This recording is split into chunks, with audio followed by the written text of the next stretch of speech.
Hare Krishna, Namaste.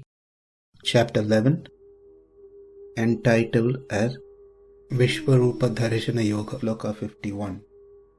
Arjuna uvāca dṛṣṭvedaṁ mānuṣaṁ rūpaṁ tava saumyaṁ Janārdana idānīm asmi saṁvṛttaḥ sa-cetāḥ prakṛtiṁ gataḥ. Here in this sloka, Arjuna confirms that he is pacified and normal and in peace now. His mind is more stable, not perturbed, not terrified. Let's see the word by word. Arjuna uvāca, Arjuna said, Janārdana, O chastiser of the enemies, tava, your saumyaṁ, very beautiful, full of auspicious qualities, mānuṣaṁ, resembling a human form, rūpaṁ, form, dṛṣṭvā, seeing, idānīm, just now, sa-cetāḥ saṁvṛttaḥ, regaining my consciousness, prakṛtiṁ gataḥ cha, I have become my normal self. Translation. When Arjuna thus saw Kṛṣṇa in his original form, he said, O Janārdana, seeing this human-like form, so very beautiful, I am now composed in mind, and I am restored to my original nature. Arjuna calls the Lord as Janārdana, one who cuts off the birth and death of the human, one who liberates them from their clutches in the samsara. Therefore, kindly release me from birth and death as well. Janārdana, your beautiful form, saumyaṁ, which is full of auspicious qualities, resembling a human form, mānuṣaṁ rūpaṁ, but there is a difference between yours and us. Even though you are in this prakrita loka, the material world, your body is aprakrita, which is transcendental. It is not made of prakriti, the 5 elements, unlike the human body, which is made of the 5 elements. And the human body is based on the karma that one gets. But your body is not dictated by karma, rather it is by your sankalpa, your choice. One might ask a question, is there anyone else or anything else which is also aprakrita in this prakrita world? The answer is yes, that is the jivatmas. The jivatmas are also aprakrita.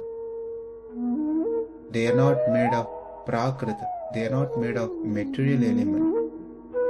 The body which they take is certainly made of prakrita, material element, but then the atma itself, aprakrita. Again, that does not mean that jivatma and paramatma are equal or one and the same. We saw this quite few times. That will never be the case. Paramatma is always supreme. The jivatma is always subordinate to the Supreme. Saundarya, lavanyam, there's two different things here to understand. Saundarya means each part of the body is beautiful as it's supposed to be. Nose, eyes, the mouth, the lips, ears, neck, every limbs, every part of the body is perfectly beautiful. That is Saundarya. Lavanyam means overall the form of a person is attractive, is beautiful. So Saundaryam is part by part, Lavanyam is overall. It is rare to find someone who has both combination, that is Saundaryam as well as Lavanyam together to be present, and that we can only find in Kṛṣṇa. And that is what Arjuna is mentioning here about Lord's beautiful form that he is seeing, the 200 form, as most beautiful. Saumyaṁ, very beautiful. Saukumarya is another one, which means very gentle and soft. Saukumarya, very delicate in other sense. So the Lord's form is Saundarya, Lavanya, Saukumarya. Overall, it is Saumyaṁ, very beautiful. By seeing this form, Kṛṣṇa's beautiful form, prakṛtiṁ gataḥ, I have become my normal state, self. Here prakṛtiṁ gataḥ does not mean that Arjuna is saying that I attained Mula Prakriti, become one with Prakriti or something like that. It simply means that he has attained his original or normal state of consciousness. The last set of slokas, 52, 53, 54 and 55 are spoken by Kṛṣṇa. The 52 sloka, Kṛṣṇa declares the rarity of what Arjuna sees, and 53, 54 and 55, Kṛṣṇa speaks the mahatmyam, the greatness of bhakti, and then concludes this chapter 11. dṛṣṭvedaṁ mānuṣaṁ rūpaṁ tava saumyaṁ Janārdana idānīm asmi saṁvṛttaḥ sa-cetāḥ prakṛtiṁ gataḥ. Sloka 52. śrī-bhagavān uvāca su-durdarśam rūpaṁ dṛṣṭavān mama devāpyasya rūpasya nityaṁ darśana-kāṅkṣiṇaḥ.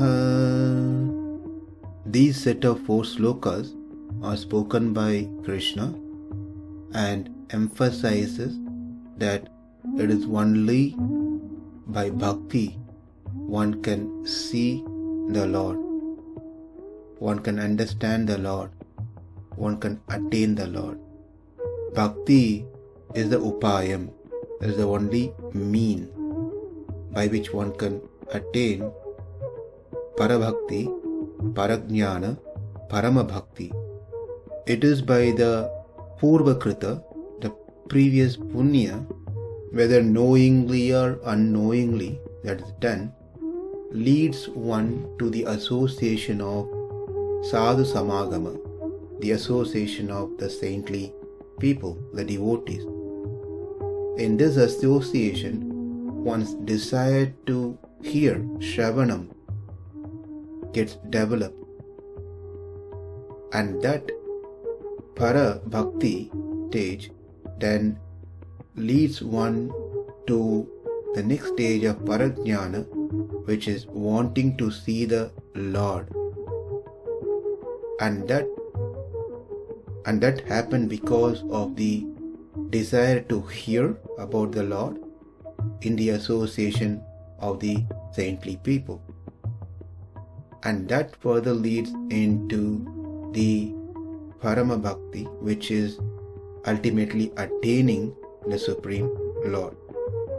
On all the different stages, that is, the stage in which one wants to hear more, the stage in which one wants to see the Lord, and the stage where one attains the Lord. In all the stages, bhakti is the only mean, and there are no other process to understand, to see, and to attain Kṛṣṇa.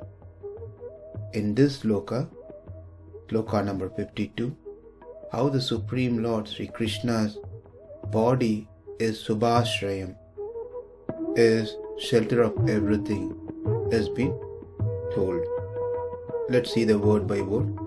śrī-bhagavān uvāca, the Supreme Personality of Godhead said, su-durdarśam, very hard to see, mama, my, yat, which, idaṁ, this, rūpaṁ, form, dṛṣṭvān asi, as you have seen, asya rūpasya, of this form, devā, even the demigod,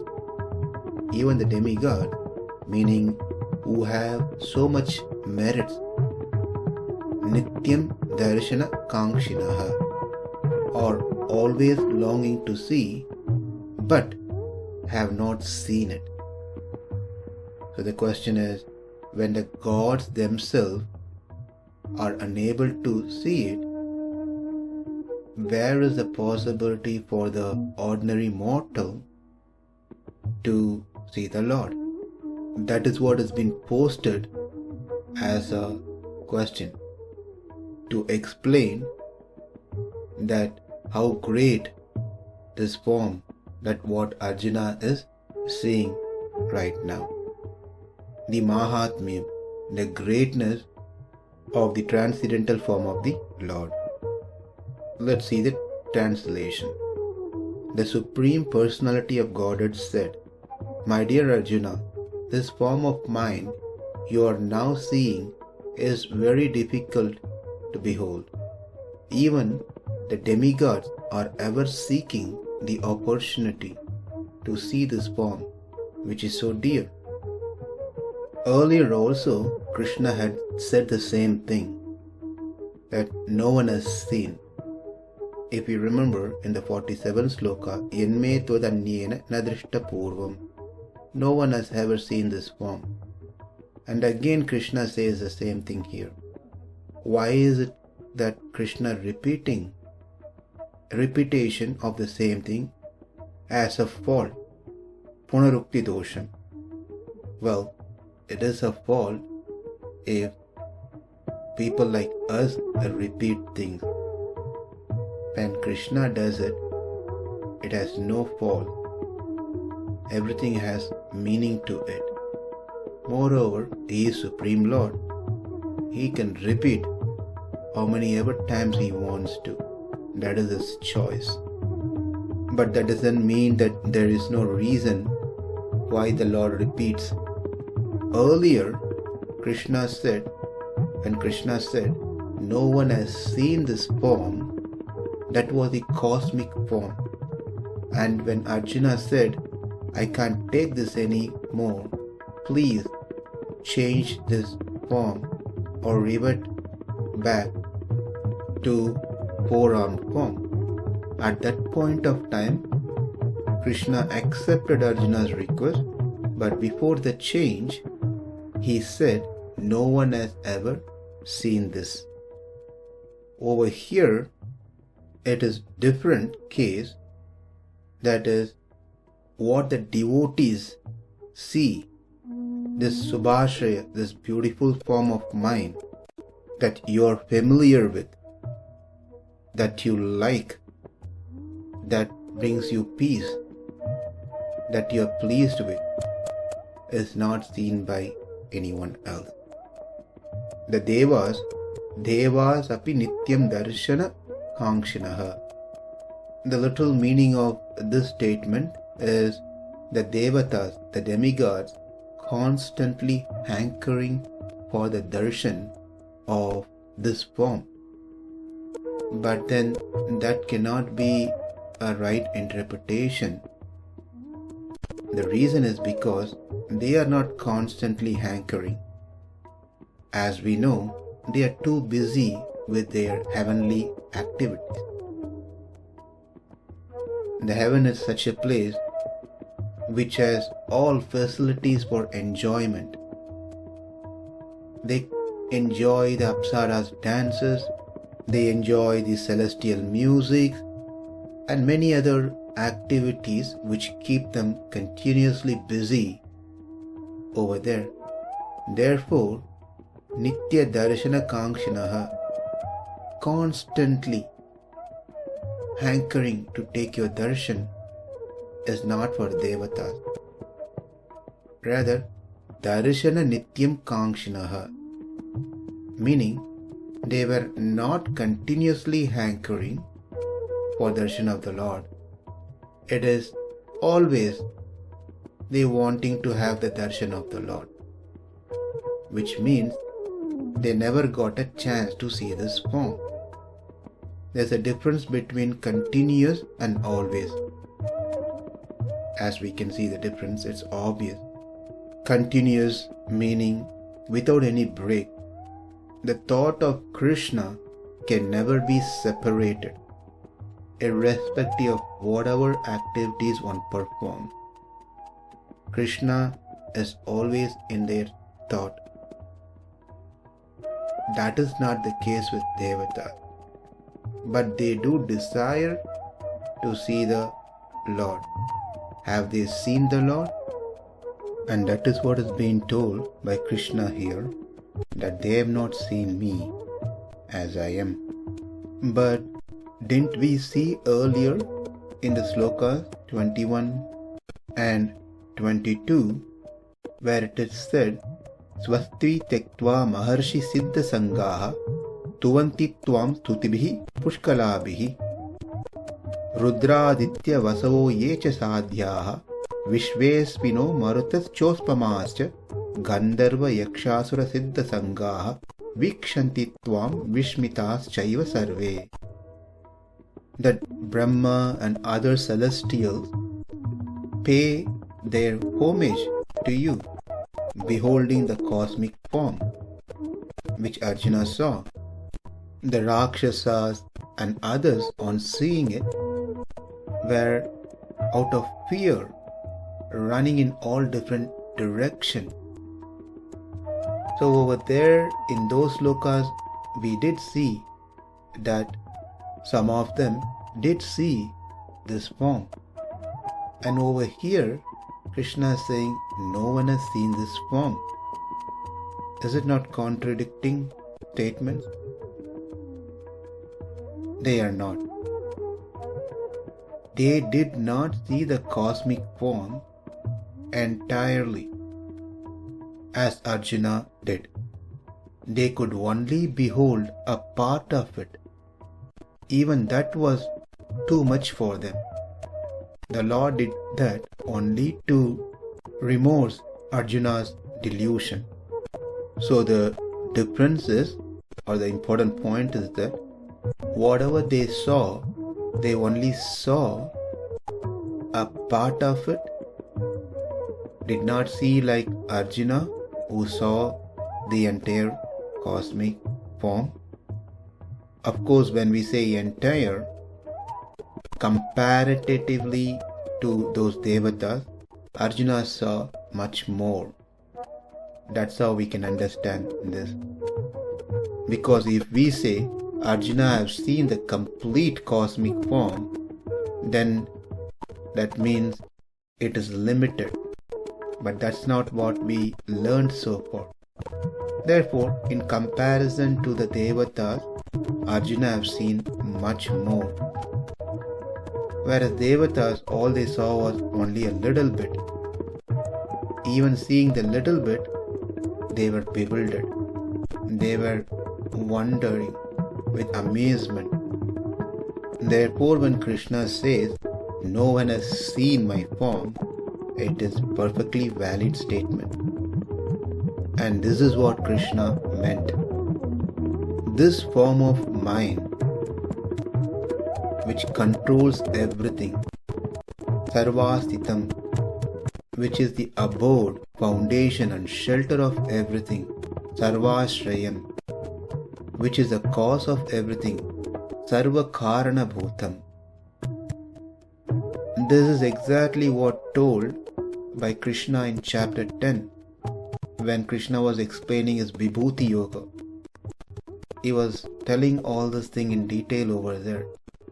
At that time, our understanding, including Arjuna, was these are Lord's essential nature, swarūpaṁ. When we came to chapter 11, the current chapter, the Lord showed everything to Arjuna, whatever he said in chapter 10, as per Arjuna's request. It was only in this chapter that Arjuna could see everything in the form, the rūpaṁ of the Lord itself. The Lord forms controls everything. It is the abode and shelter of everything. It is the cause of everything. Earlier, that was not the understanding, because in chapter 10, the Lord said, "I am the controller of everything. I am the shelter of everything. I am the cause of everything." That time when Kṛṣṇa said, "I am," it was understood it's Kṛṣṇa. No one ever thought it is Kṛṣṇa's form, which is what is being made clear in this chapter. The Lord showed everything in His form, the creation, the maintenance, the destruction, everything.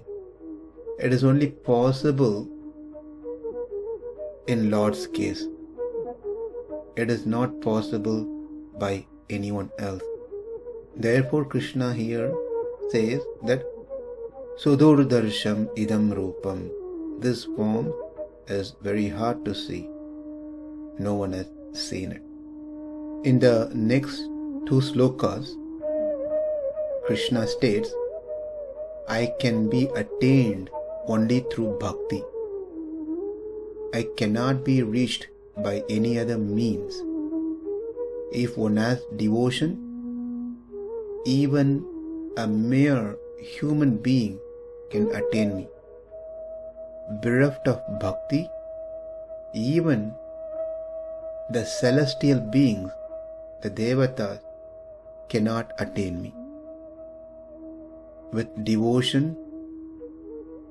study of Vedas, austerity, charity will become fruitful. Devoid of devotion, bhakti, all these will be fruitless." This is what will be discussed in the next two slokas. su-durdarśam idaṁ rūpaṁ dṛṣṭvānasi yanmama devāpyasya rūpasya nityaṁ darśana-kāṅkṣiṇaḥ. Namaste. Hare Krishna.